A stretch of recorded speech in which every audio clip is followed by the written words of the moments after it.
हमारे साथ है महेश्वर हजारी जी, जो डिप्टी स्पीकर थे और अब स्पीकर के कुर्सी पर आप बैठे हुए हैं।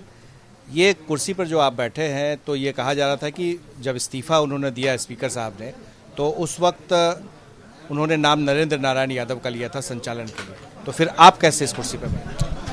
देखिए, संविधान में निहित है और संविधान में अधिकार है, चूँकि वो भी वोट से जीते थे बिहार विधानसभा में, सदन में, और हम भी वोट से जीते थे।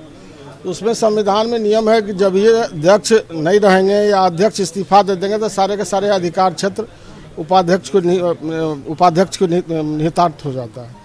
तो चूँकि अध्यक्ष जब तक थे तब तक कर रहे थे, उन्होंने सदन में घोषणा की जब मैं अपने पद से इस्तीफा देता हूँ तो सारे के सारे अधिकार क्षेत्र उपाध्यक्ष के हो जाते हैं और ऑटोमेटिक अध्यक्ष वाले सारे जितने भी पावर हो, कार्य जो विधानसभा की कार्यवाही हो, सारे के सारे उपाध्यक्ष में निहित हो जाते हैं।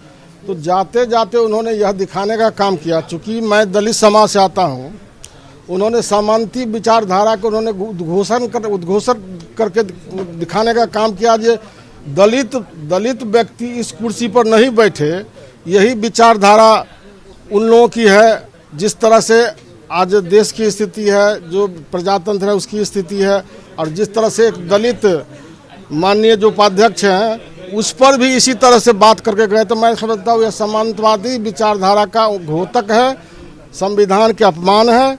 और जिस तरह से उन्होंने बोल के गया, यह साफ शब्दों में है कि कोई भी संस्था नियमावली से चलती है, संविधान से चलती है। उन्होंने सारे चीज़ को धत्ता दिखाने का काम किया गया। 10 तारीख की सरकार बदल गई थी, उनको इस्तीफा 10 तारीख को दे देना चाहिए, सेम डे। लेकिन जिस तरह से उन्होंने इतना दिनों तक सस्पेंस बनाकर रखने का काम किए प्रजातंत्र में, मैं समझता हूँ यह पद के लिए इतने बड़े पद जो विद्युता है, सब दिन जो उन्होंने कहा नैतिकता को उन्होंने ताक पर रख करके, आज उन्होंने जब अविश्वास प्रस्ताव आया, जब देखा कि सदन में मेरी बहुमत नहीं है, तो उन्होंने इस्तीफा देने का काम किया। इससे दुर्भाग्यपूर्ण कुछ नहीं हो सकता है। इतने बड़े पद पर रहने के बावजूद भी जो व्यक्ति अपने संविधान के नियमावली के नियम का पालन नहीं करे, तो उससे बड़ा दुर्भाग्यपूर्ण मैं समझता हूँ कुछ नहीं होता। लेकिन सवाल ये उठता है कि अब आप क्योंकि स्पीकर के पोस्ट पर हैं, तो यहाँ पर कब तक बने रहेंगे और क्या नए स्पीकर का चुनाव होगा, तो आज क्या विश्वास मत जो हासिल करना है वो हो पाएगा? और दूसरा ये कि उन्होंने कहा था चर्चा होगी अविश्वास मत पर। नहीं, वो तो कार्यसूची में है, बिहार विधानसभा के कार्यसूची में है। 2 घंटा की बहस होगी, उसके बाद फ्लोर टेस्ट होगा और जितने भी हमारे दलीय नेता हैं सब कोई उसमें भाग लेंगे बोलने के लिए, और उसके बाद फ्लोर टेस्ट होगा। उसके बाद परसों फिर बिहार विधानसभा चलेगी। उसमें कल नॉमिनेशन है बिहार विधानसभा के नए अध्यक्ष का।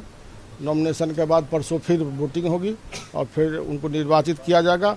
उसके बाद तो 2 दिन के लिए और बढ़ाया जाएगा क्या सत्र? नहीं, परसों फिर से विधानसभा खुल रही है, यानी कि 1 दिन और बढ़ाया जाएगा। 1 दिन और बढ़ाया और वोटिंग उसी दिन होगी।